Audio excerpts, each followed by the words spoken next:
Diogo Morgado, o mais famoso Son of God português, esteve recentemente à conversa com Cristina da Costa. Diogo, Sim, boa noite. Boa noite. Prazer estar aqui consigo. Prazer é nosso, prazer é meu. Uma humildade tremenda de ser assim recebida por uma pessoa que também é humilde. Eu sei que você é extremamente humilde, já me informei, já escutei. Já fez um Google. Fiz a minha cábulazinha. Exatamente. E inclusive acho que sim, que as pessoas para chegarem a um certo patamar nunca devem perder mesmo isso, a humildade. Não sei, não sei, a única coisa que eu tenho a comentar em relação a isso é que realmente eu venho de uma família humilde, fui criado de uma forma bastante humilde, portanto faz sentido que, para mim, só há uma ética de trabalho e seja esse trabalho servir às mesas ou atender telefones ou o que quer que seja, há sempre uma ética que nos deve acompanhar de dar o extra, não por outros, mas por nós. Certo. E, portanto, graças a Deus, isso foi uma ética que me foi passada pelos meus pais e que se manteve até aos dias de hoje. E, portanto, da mesma forma que numa equipa vencedora não se mexe, numa fórmula vencedora também não se deve mexer. Não faz sentido de outra maneira para mim. É bom saber. Começou com 14 anos, não foi? No meio Com das 14, 15 anos, fui um bocadinho apanhado, assim, um bocadinho arrebatado, de uma forma completamente alternativa, no sentido em que queriam que eu tirasse umas fotografias e tal, porque era um miúdo novo, eu tinha altura. O giro é discutível, mas tinha altura, era muito alto. E na altura acabei por ganhar uns trocos a trabalhar como manequim. Nunca cheguei a ser um modelo, por assim dizer, para já, porque não tinha vocação nenhuma. Ainda hoje não tenho um jeito nenhum para tirar fotografias. É um esforço tremendo. É mesmo um esforço. Dê-me uma personagem e eu fico tranquilo, porque fico a trabalhar 4 horas do que 5 minutos de fotografias. 5 minutos, dê-me 4 horas de uma personagem, eu prefiro 1000 vezes do que 5 minutos de fotografias, mesmo. Ou então em grupo e fazer caretas, isso eu gosto. Sim, todos nós, lá está. Mas e foi assim, fui apanhado na altura e aos 15 anos fiz um casting para uma novela, que na altura só se fazia telenovelas na RTP e fazia-se uma vez por ano, era só uma vez por ano, portanto era uma coisa... Os atores que nos iam chegando, que nós conhecíamos, eram das poucas novelas que a RTP ia exibindo, ia produzindo, e foi assim que, de uma forma muito discreta, muito subtil, eu fui começando a trabalhar. Depois imediatamente a seguir a isso, estreei no teatro, também uma audição em que eu participei, quando dei por mim estava no elenco no Teatro Maria Matos, e depois foi por aí até Teatro Aberto. Depois, mais tarde, então chegou o telefilme O Amo de Teresa, que foi um filme de facto que me trouxe ao conhecimento do grande público. Outra perspeção. Outra dimensão, sim. E então, pronto, passou por isso tudo. Novelas também já fez algumas? Algumas. Não tantas quanto as pessoas pensam, mas algumas. Sim, eu pensei até que, inclusive, tivesse entrado, em verdade, mais por esse ramo das novelas, mas depois, quando me estive a informar, constatei que realmente era mais filme. Sim. E ainda bem, é bom sinal. Foi sinal que foi reconhecido a tempo e horas e que o tiraram do pequeno ecrã para o exporem noutros patamares. Muito bem. Fiquei muito surpreendida. Antes, já sei que também é realizador. E faz assim umas coisinhas giras que estavam na gaveta e de repente saíram. O segundo ainda não veio para a rua, pois não? O segundo está a sair em março e já estamos a preparar uma terceira longa-metragem. As curtas-metragens, já fiz 5 curtas-metragens, inclusive as 2 últimas foram muito bem recebidas em festivais internacionais. Sim. O Signal, que foi a minha última, por exemplo, já ganhou 6 festivais internacionais, todos eles internacionais.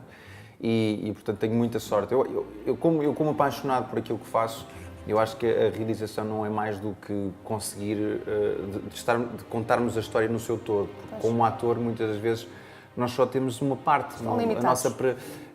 Acaba, sim, no processo total acabamos por ser uma parte. E muitas das vezes até a interpretação que nós temos quando estamos a fazer, achamos que a história que está a ser contada é uma outra história completamente diferente daquela que depois acabamos por ver que era, na verdade. Umas vezes por divergências em relação a quem convidou para o projeto, outras vezes simplesmente perspectivas diferentes e visões diferentes. E é por isso que sempre me atraiu muito o lado técnico desta coisa do audiovisual e a força que as histórias têm, e foi por isso que sempre, já não é de hoje, que para mim é uma aspiração muito concreta lá da realização. Malapata levou até aí? Malapata já foi confirmação daquilo que queria. E Malapata foi a primeira longa-metragem, correu muito bem, uma comédia. E agora este segundo será uma ficção científica, que é uma coisa... Sim, eu estive a ler um bocadinho, complicado. Exato. É bom não desvendar porque muito. É um género que não é muito explorado em Portugal, é um género difícil, tanto na aceitação em relação ao público, como é caro, é muito caro para fazer uma boa ficção científica, geralmente requer cenários e o aspecto visual diferente do cotidiano. Claro, não é? Portanto, exato. logo aí há custos envolvidos aí, nesse processo. Olha, eu digo-lhe que, vou ser muito sincera, eu não vivo cá, então certos aspectos da vida de Portugal passam-me assim ao lado. Quando saiu o filme da Bible, eu até nem sou muito dada a essas coisas, mas tive que assistir. Okay. E por si fiquei grudada no ecrã. Eu e toda a gente no mundo, creio. Obrigado. Até chegar aí percebi que também foi obra de Deus e do destino, porque estava mesmo para ser para si, não é? Porque você diz que nem pensava que seria escolhido. E o processo de o escolher demorou, porque a Roma quis saber, quando lhe disseram um senhor marroquino, este ator português e tal, e não sei o quê. Inclusive foram mesmo ao hotel à procura do seu nome. Sim. Eu achei isso tudo muito giro, muito intrigante e achei...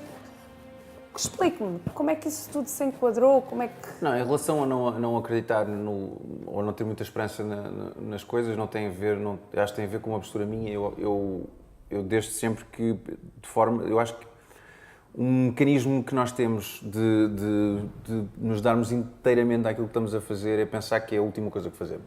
E, portanto, não é duvidarmos da nossa capacidade de poder fazer mais, é pensar, eu não sei se amanhã estou aqui. Portanto, e de facto... Quero fazer isto que estou a fazer agora por inteiro e depois logo se vê. Não faço planos, mas nunca com um objetivo concreto de se não os atingir tudo bem. Ninguém morre por causa disso. Não havia o desespero, mas... Exatamente. Neste caso foi isso. Portanto, eu fui chamado para um outro filme que não era o Son of God, e esse filme não foi para a frente. Esse filme eu era protagonista também e o filme era o antagonista era o Al Pacino, portanto, também foi uma coisa assim. Sim, o Peter O'Toole também estava envolvido, depois entretanto adoeceu, o filme sofreu vários atrasos e portanto o filme acabou por não ir para a frente. Mas eu cheguei a ir a Marrocos, onde o filme iria ser rodado, e foi aí que eu conheci um segundo assistente de realização chamado Noradine, e o Noradine foi contratado para fazer o Son of God. Ele soube da dificuldade que a produtora estava a ter em encontrar o ator para fazer de Jesus, e foi nessa altura que ele sugeriu o meu nome, disse, olha, que há um ano atrás teve aqui um ator para um outro filme, uma outra produção, e que na altura eu senti que ele poderia fazer algo do género. E a produtora Roma Downey, na altura, e o Mark Burnett perguntaram quem era, e ele só sabia o meu nome, mas não sabia o meu contacto. Claro. Então foram ao hotel onde eu tinha estado na altura. Isso foi ótimo. E fizeram uma pesquisa de um ano anterior para encontrar o meu contacto. Eu li isso, achei e foi assim que surgiu. Your sins are forgiven, my son. I thought only God could do that. Which is easier, to say his sins are forgiven, or say get up and walk? Mas para lhe ser muito sincero, a minha vida está um bocadinho repleta disto. É de facto especial e é sempre especial este tipo de acasos, quem acredita nos acasos, mas não é a primeira vez que me acontece. E eu interpreto sempre, eu já interpreto com alguma naturalidade, de surpresa, mas com relativa naturalidade, porque de facto já me aconteceu variedíssimas vezes, as chances de uma determinada coisa serem ínfimas, mas por outro lado, eu sempre fui uma pessoa que acredito mesmo muito nas coisas, acredito no valor dos portugueses. Já há muitos anos, quando eu comecei, há cerca de 22 anos atrás, quando eu comecei, toda a gente dizia, lá fora é que é, lá fora é que é. E eu sempre fui dos poucos que disse, não, nós temos tudo e mais alguma coisa para fazermos tanto ou mais. E a verdade é que as coisas que eu faço, eu empenho de facto de tal ordem, depois sou privilegiado ou por sorte ou o que quiser que se chame, que a sorte para mim é uma palavra um bocadinho ingrata. Portugal já ganhou 3 Emmys e eu fui protagonista de 2. Ótimo. Portanto, ou seja, eu não só faço as coisas, como convido as pessoas que estão connosco a acreditarem naquilo que elas são capazes de fazer. E, portanto, eu acredito que o cosmos, o universo, Deus, o que quiserem chamar, dependendo daquilo que acreditem, nos recompensa dessa maneira. Portanto, sim, era suposto, se calhar, era suposto. Não, tinha que ser. Eu acho que no Big Spectrum de encontrar...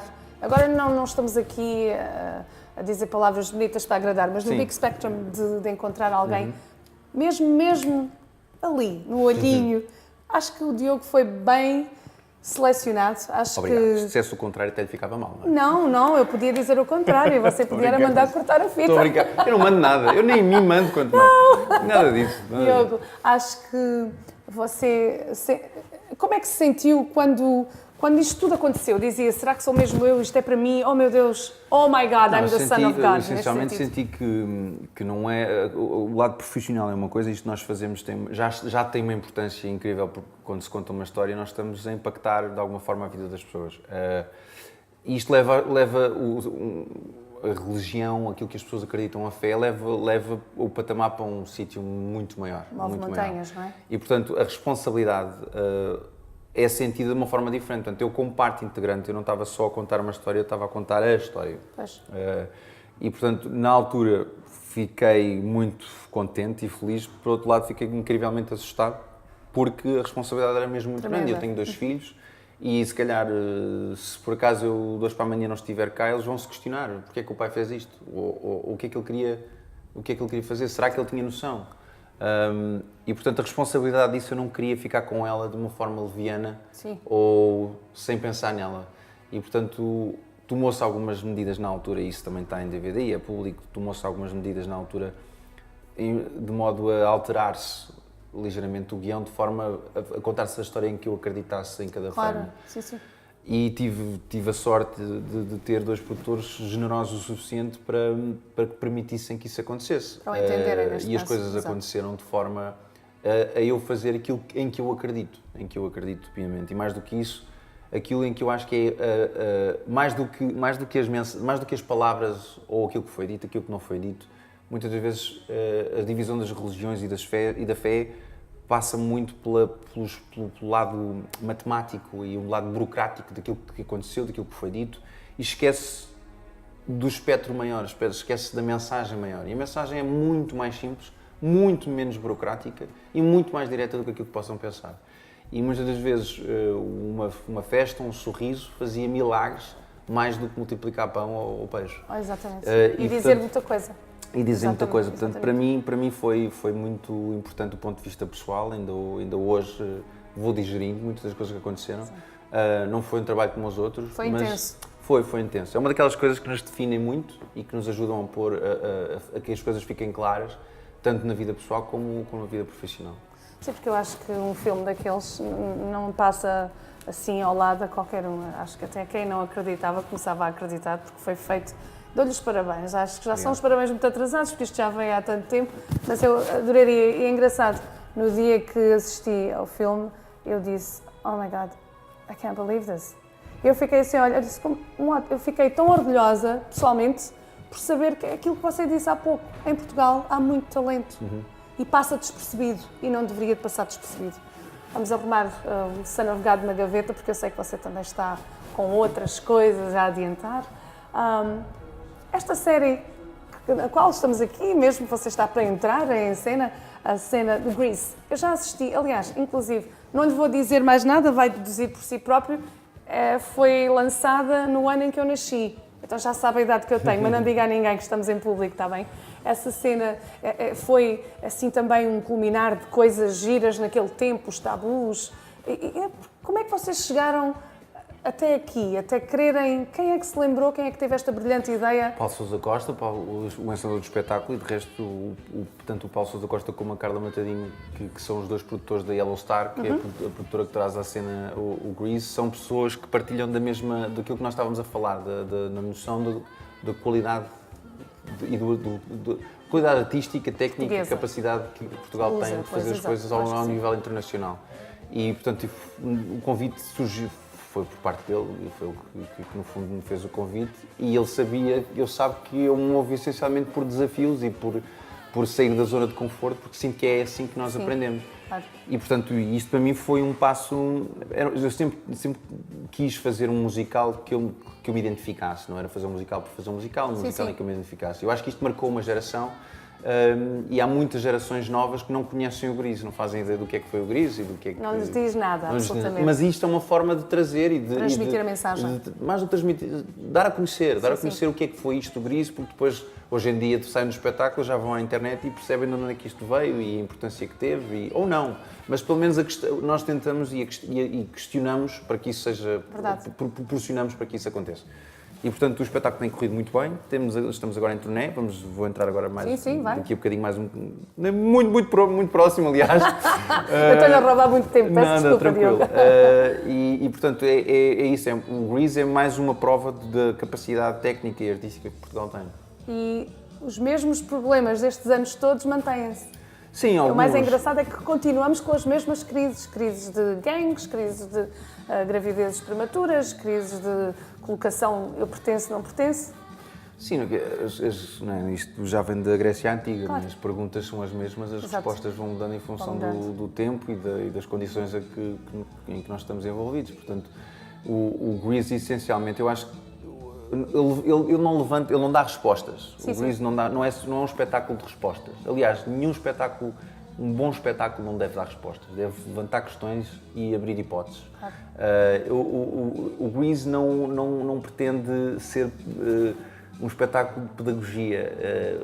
Era um espetáculo de libertação, é um espetáculo de alegria, de celebração daquilo que é bom na vida. Obviamente que alerta e questiona muitas coisas que ainda hoje são assuntos, claro, mas é para deixar o público a pensar neles, não é demagogo ao ponto de vista, de tentar dar razões a isso. Já não era na altura, não é hoje. Não ser, sim. Essencialmente, hoje em dia, quando nós acabamos um espetáculo, sentimos os olhos das pessoas a brilhar, quando entramos não vemos brilhos, e depois quando saímos está tudo a brilhar, tudo feliz. Os dentinhos todos, tudo sorriso e tudo geralmente em pé a dançar e a aplaudir. E saírem daqui, entrarem aqui, vamos assumir que entram bem, mas sair daqui incrivelmente bem, felizes, recompensante. Para nós foi missão cumprida. Portanto, as pessoas saíram daqui satisfeitas, felizes e muito melhor do que quando entraram. Portanto, muitas das vezes, apenas entreter e bem entreter também pode ser a missão do artista. E eu aqui acho que nós estamos de parabéns. Eu acho que deve ser sempre a missão do artista. Agora, eu sei que você está mesmo com pressa, vamos à reta final, porque tínhamos aqui conversa por muitas horas. Teríamos, sim. É fácil conversar consigo. Diogo, MacGyver. Outra vez, como é que isso aconteceu? Você vai entrar, da mesma maneira que tudo na vida, sim. É. E gosta? Gostei, ainda estou a fazer, ainda está algumas, ainda está para desenvolver, não é? Nós vamos mexer nisso tudo. Exato. Mas é como se o CSI, o ano passado fiz o CSI com a Patrícia Arquette, ela tinha acabado de ganhar o Oscar e, portanto, foi uma experiência fantástica. Isto é... Se formos por aí, tudo aquilo que nós fazemos para mim, aquilo que eu faço, cada vez mais tenho esse privilégio das poucas, cada coisa que faço, a última coisa que faço é mais interessante na altura. Diogo, ficamos a aguardar muitos mais sucessos. Obrigadíssimo. Obrigado por nos ter recebido. Obrigado. E desculpe lá termos alargado um bocadinho, mas tranquilo. Acho que agora ainda vai mais feliz. Diogo, obrigado. Obrigado. Boa sorte e bom espetáculo. Obrigadíssimo.